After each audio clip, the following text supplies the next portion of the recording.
આજે આપણે chapter number 2 માં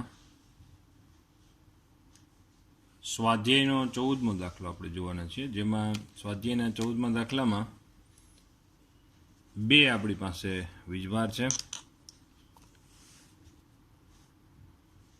બે વીજભાર, એક Q1 વીજભાર, બીજો છે Q2 વીજભાર. Q1 વીજભારનું મૂલ્ય 1.5 માઇક્રોકુલમ અને Q2 વીજભારનું મૂલ્ય 2.5 માઇક્રોકુલમ છે. એટલે કે આપણે એવું લખી શકાય કે ભાઈ Q2 વીજભારનું મૂલ્ય એ Q1 કરતાં મોટું છે. હવે આ બે વીજભાર વચ્ચેનું અંતર 30 સેન્ટીમીટર છે. 30 સેન્ટીમીટર એટલે આપણે મીટરમાં લખીએ તો 0.3 મીટર થાય. હવે પેલી આપણે A અને B બે વસ્તુ આપવામાં આવે છે. આમાં પહેલી વસ્તુમાં આપણે એવું શોધવાનું કીધું છે કે આ બંને વીજભારની મધ્ય બિંદુ પર આપણે સ્થિતિમાન અને વિદ્યુત ક્ષેત્ર બંને શોધી દેવાના છે. તો આ બે બિંદુવત વીજભાર થયા. આ બિંદુ પાસે બંને બિંદુવત વીજભારને કારણે સ્થિતિમાન, તો O બિંદુ પાસે એટલે કે સેન્ટર ઉપર O બિંદુ પાસે વિદ્યુત સ્થિતિમાન KQ1/R. અહીંથી અંતર અને અહીંથી અંતર બે સમાન રહેશે, એટલે આપણે R1 R2 નહીં લખીએ, બરાબર. આ બિંદુવત વીજભાર Q1 ને કારણે આ બિંદુ પાસે સ્થિતિમાન KQ1/R. આ Q2 વીજભારને કારણે O બિંદુ પાસે સ્થિતિમાન KQ2/R. K અને R બે સમાન એટલે કોમન Q1 પ્લસ Q2, જેમાં K ની વેલ્યુ છે આપણી પાસે 9 × 10⁹ છે. 9 × 10⁹. પછી આ બે વીજભાર વચ્ચેનું અંતર, આ કોઈ પણ એક બિંદુવત વીજભારથી સેન્ટર વચ્ચેનું અંતર કેટલું છે? 0.15 મીટર છે, બરાબર. 0.15 મીટર અથવા તો 15 સેન્ટીમીટર, પણ આપણે અહીં મીટરમાં SI એકમ પદ્ધતિમાં લખીએ. પછી Q1 ની વેલ્યુ છે 1.5 માઇક્રો એટલે 10⁻⁶ આપણે બહાર લખીને, બરાબર. અહીંયા 2.5 માઇક્રો 10⁻⁶ આપણે છે અહીંયા બહાર લખ્યા. સાદુરૂપ આપીએ તો આપણે છે સ્થિતિમાનની વેલ્યુ 2.4 × 10⁵ વોલ્ટ આપણને મળે છે. આવી રીતે સ્થિતિમાન આપણને મળી જાય. ત્યાર પછી O બિંદુ પાસે વિદ્યુત ક્ષેત્ર, એટલે કે આ બિંદુ પાસે આપણે વિદ્યુત ક્ષેત્રનો વિચાર કરો. વિદ્યુત ક્ષેત્રની વ્યાખ્યા શું છે કે એકમ ધન વીજભાર દીઠ લાગતું વિદ્યુત બળ. તો અહીં 1 કુલમ ધન વીજભાર મૂકો તો હકીકતમાં 1 કુલમ ધન વીજભાર એ શું કરશે? 1 કુલમ ધન વીજભાર પર Q1 અને Q2 બે ધન વીજભારો જ છે. તો આપણે અહીંયા મૂકેલા 1 કુલમ ધન વીજભારના આ શું કરે? અપા કરશે. એટલે કે ભાઈ આનું વિદ્યુત ક્ષેત્ર E1, આનું Q2 પણ અહીંયા મૂકેલા 1 કુલમ ધન વીજભારને શું કરે? અપા કરશે. એટલે આ થઈ ગયું આપણા માટે ભાઈ E2 વિદ્યુત ક્ષેત્ર. પણ Q2નું વીજભાર મોટો છે, બેના અંતર તો સરખા જ છે, એટલે Q2 વીજભાર મોટો છે. એટલે અહીંયા થશે શું પરિસ્થિતિ કે E2 વિદ્યુત ક્ષેત્રનું મૂલ્ય એ E1 કરતાં કેવું મળશે? મોટું પ્રાપ્ત થશે, બરાબર. તો બે પરસ્પર વિરુદ્ધ છે, એટલે E2 વિદ્યુત ક્ષેત્ર એટલે કે Q2 વીજભારને કારણે અહીંયા મળતા વિદ્યુત ક્ષેત્ર E2 માંથી E1 આપણે બાદ કરી દઈશું. તો બિંદુવત વીજભારને કારણે વિદ્યુત ક્ષેત્રનું સમીકરણ શું છે? KQ2/R². પછી E1 વિદ્યુત ક્ષેત્ર એટલે કે Q1 ને કારણે O બિંદુ પાસે વિદ્યુત ક્ષેત્ર, તો KQ1/R². તો પાછા K ને R² કોમન નીકળી ગયા, Q2 - Q1. K બરાબર આપણે લખ્યા 9 × 10⁹ આપણે લખીએ છીએ અહીંયા 9 × 10⁹ લખીએ છીએ. અને અહીંયા છે બંને વીજભાર વચ્ચેનું અંતર આપણે 0.15 લખીએ છીએ, બરાબર. આ એનો વર્ગ આપણે લખીએ છીએ, બરાબર. પછી Q2 બરાબર શું છે? 2.5. Q1 બરાબર છે 1.5, પણ 2 માઇક્રો એટલે 10⁻⁶ આપણે કોમન લીધા. 4 × 10⁵ વોલ્ટ પર મીટર. અને આ છે પરિણામી વિદ્યુત ક્ષેત્રની દિશા કઈ બાજુ મળે? E2 મોટું છે એટલે કઈ બાજુ મળે પરિણામી વિદ્યુત ક્ષેત્ર? Q1 તરફ. તો અહીંયા આપણે લખીએ છીએ કે ભાઈ Q1 તરફ પરિણામી વિદ્યુત ક્ષેત્રની દિશા મળી જાય. આમ આપણે શું કર્યું કે ભાઈ સ્થિતિમાન અને ભાઈ વિદ્યુત ક્ષેત્ર બંને આપણે શોધી નાખ્યા છે. હવે આપણને શું કીધું છે કે આ જે કેન્દ્ર છે, આ જે બંનેને જોડતી રેખાના લંબ દ્વિભાજક એટલે એમ શબ્દ વાપરી શકાય કે બેના કેન્દ્રમાંથી પસાર થતો એક લંબ, અને એ કેન્દ્રથી કેટલું લંબ અંતર? 10 સેન્ટીમીટર દૂર એક બિંદુ પાસે આપણે અહીંથી આપણે 10 સેન્ટીમીટર દૂર એક બિંદુ પસંદ કરશું અને બિંદુ પાસે આપણે શું શોધવાનું છે? સ્થિતિમાન આપણે અને વિદ્યુત ક્ષેત્ર બંને શોધી દેવાના છે. ફરીથી આ બંનેને જોડતી રેખાના કેન્દ્રમાંથી દોરેલ લંબ પર 10 સેન્ટીમીટર દૂર, 10 સેન્ટીમીટર એટલે કેટલું થાય? 0.1 મીટર દૂર કોઈ બિંદુ પાસે વિદ્યુત ક્ષેત્ર આપણે શોધવાનું છે. તો હવે સ્થિતિમાન તો આપણે બે કેવી રીતે મેળવી લેશું? આ બંને બિંદુઓ પાસે સ્થિતિમાનનો જો વિચાર કરીએ અને વિદ્યુત ક્ષેત્રનો, તો વિદ્યુત ક્ષેત્ર જો વિચાર કરીએ તો પહેલાં વિદ્યુત ક્ષેત્ર અહીંયા 1 કુલમ ધન વીજભાર મૂકો તો Q1 એને શું કરે? અપા કરશે. એટલે એનું વિદ્યુત ક્ષેત્ર કઈ બાજુ મળશે? આ બાજુ. આ Q2 વીજભાર અહીંયા મૂકેલા 1 કુલમ ધન વીજભારને શું કરે? અપા કરશે. એટલે ભાઈ એનું વિદ્યુત ક્ષેત્ર આ બાજુ મળશે. એમાં અહીંથી આ અંતર બે સમાન જ હશે, બરાબર? એટલા માટે આ વીજભાર મોટો છે, Q2 વીજભાર આપણે હમણાં જ અહીંયા લખ્યું એ પ્રમાણે મોટો છે, એટલે E2 વિદ્યુત ક્ષેત્ર મોટું મળશે અને આ બેનું આપણે પરિણામ વિદ્યુત ક્ષેત્ર મેળવવાનું છે. તો એના માટે એક આપણે અહીંયા ફિગર જો વિચાર કરેલી છે આપણે, તો તેમાં છે શું હકીકતમાં જો વિચાર કરીએ તો આવી રીતે આપણી પાસે એક ફિગર જો છે,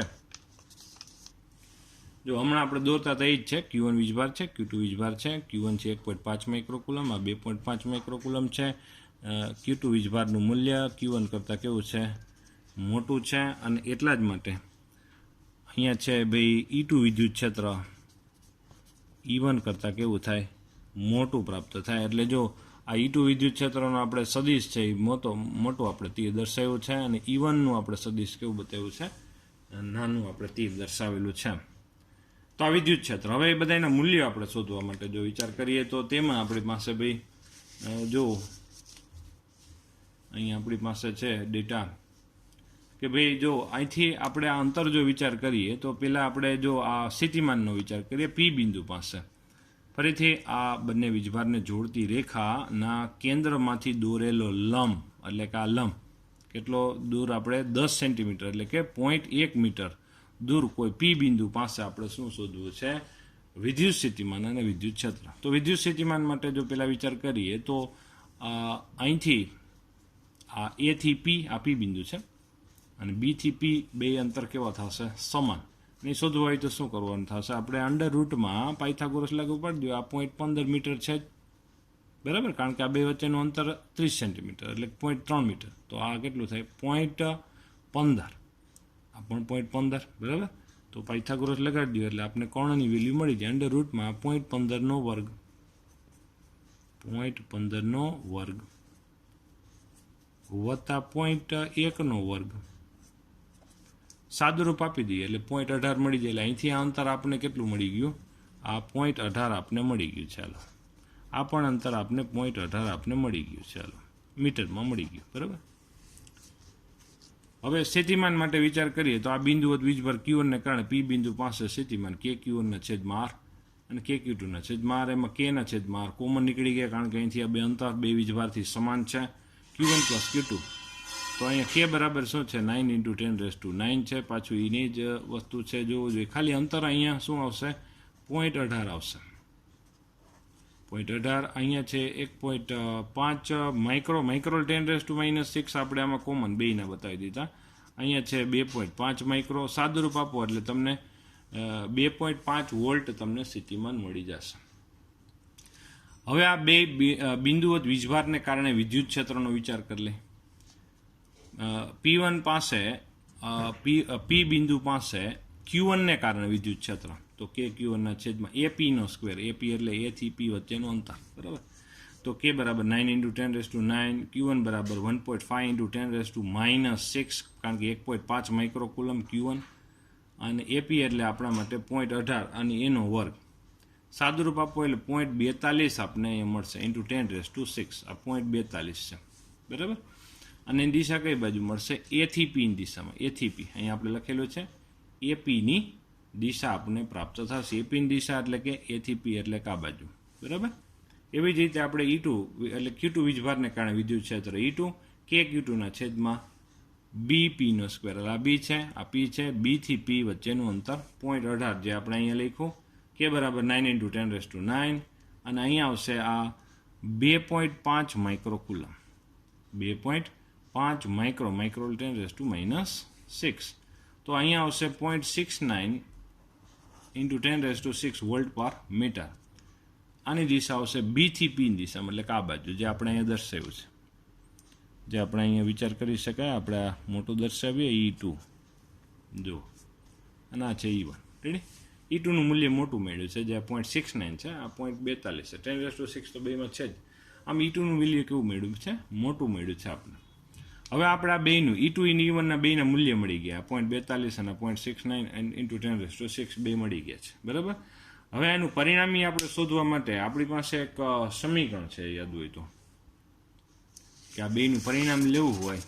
E1 ને E2ના બેના મૂલ્ય મળી ગયા છે, બંનેના મૂલ્ય મળી ગયા છે. તો આપણી પાસે એક R બરાબર √A² + B² + 2AB cos θ એવું એક સમીકરણ છે. તો પરિણામી વિદ્યુત ક્ષેત્રનું ખાલી મૂલ્ય આપણે જો આપણે શોધવું હોય તો આપણી પાસે એક આવું સમીકરણ છે, જોવું જોઈએ.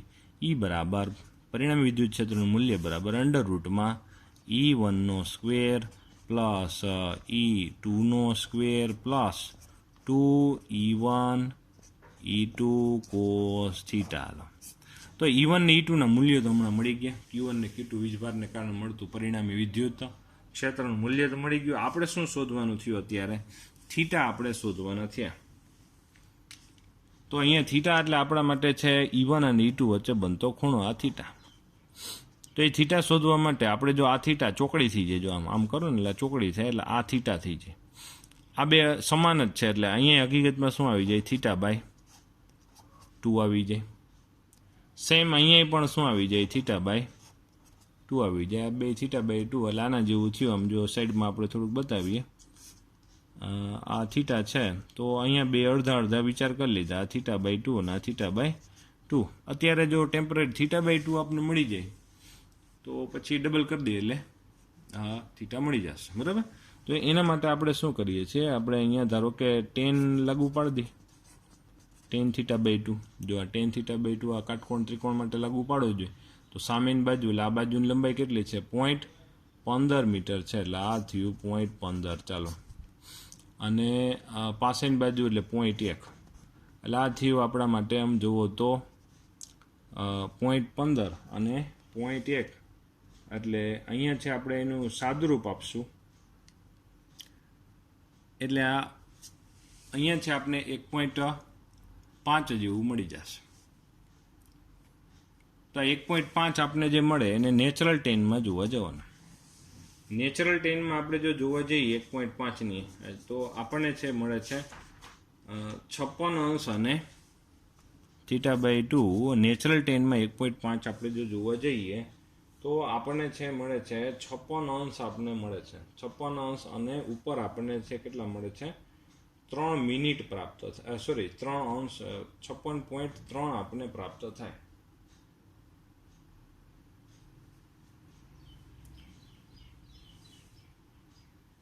તો અહીંયા છે આપણા માટે ભાઈ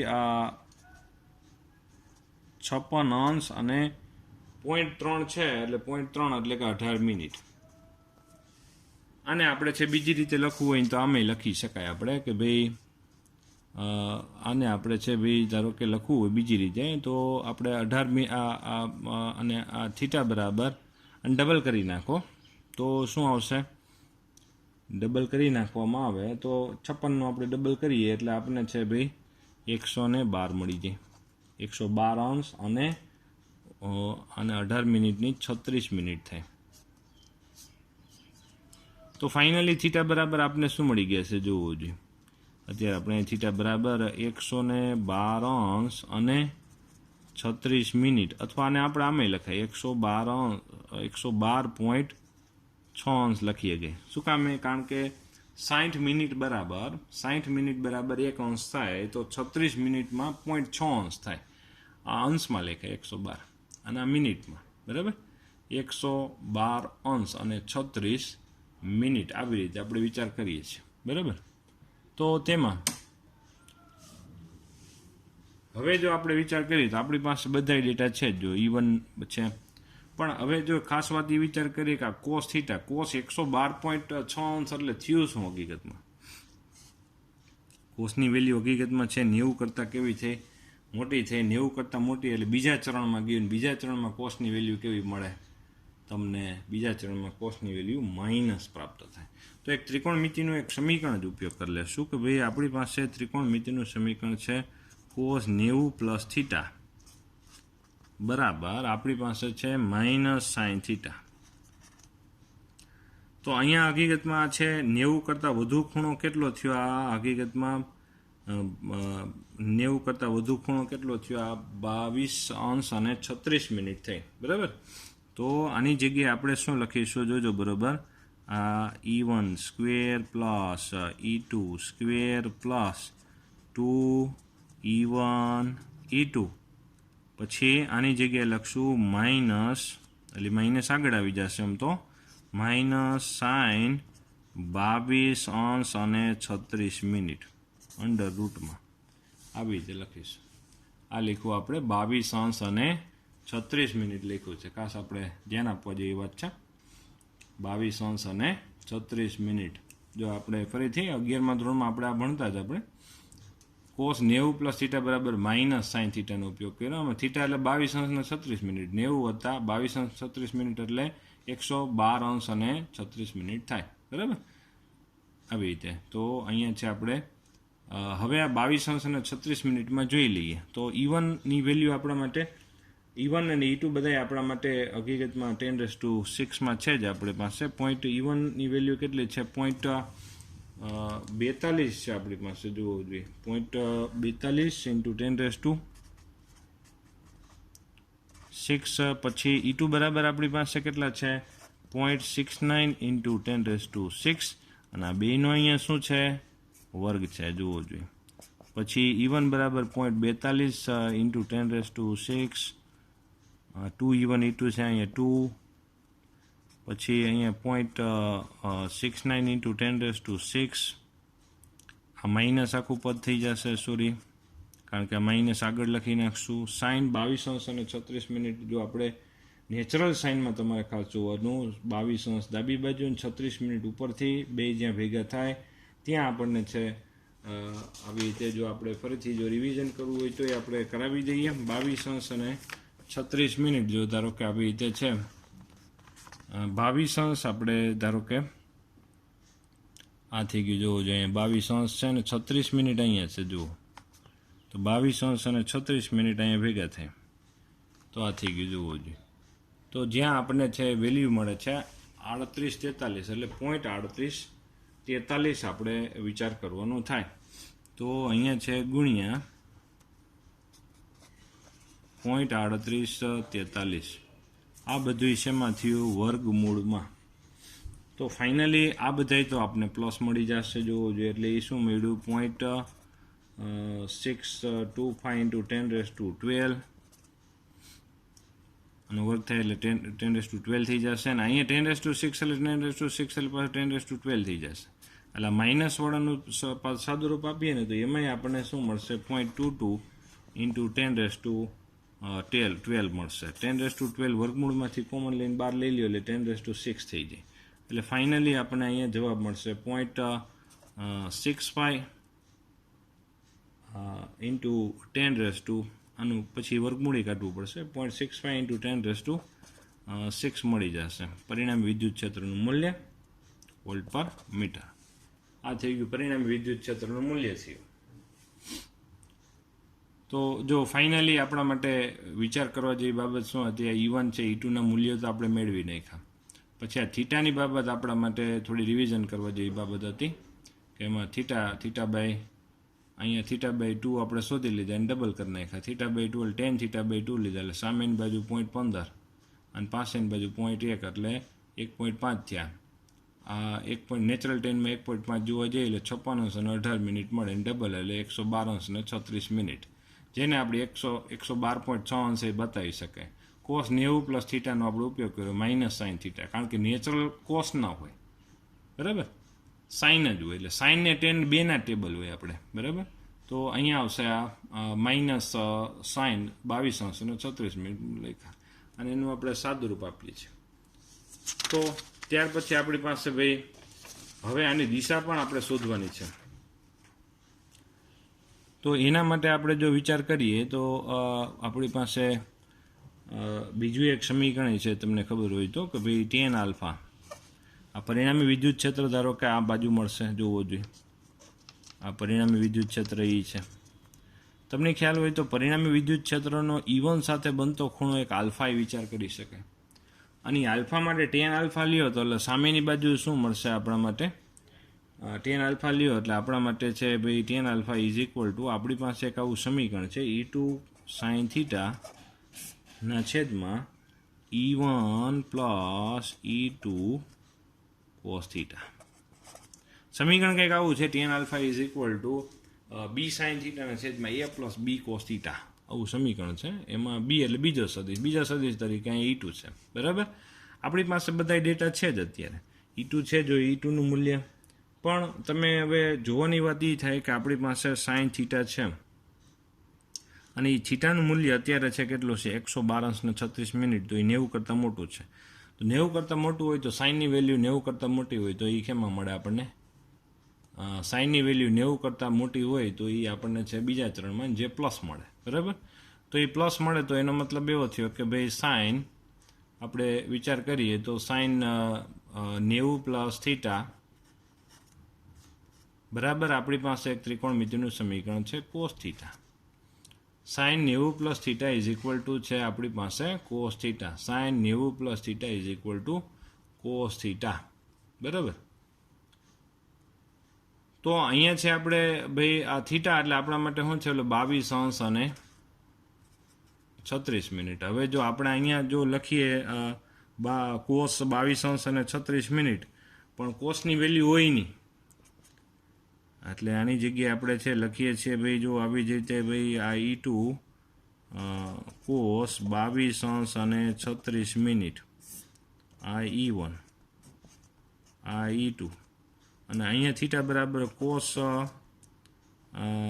112°36, એની જે વેલ્યુ હમણાં જ આપણે લીધી હતી, તમને યાદ હોય તો એ તો ડાયરેક્ટ લખી નાખશું. બરાબર, કોસ 22°36 કોસ ટેબલ જ ન હોય એટલે આપણે છે નેચરલ સાઇનમાં શું જોવા જવાનું થાય હકીકતમાં? તમને યાદ હોય તો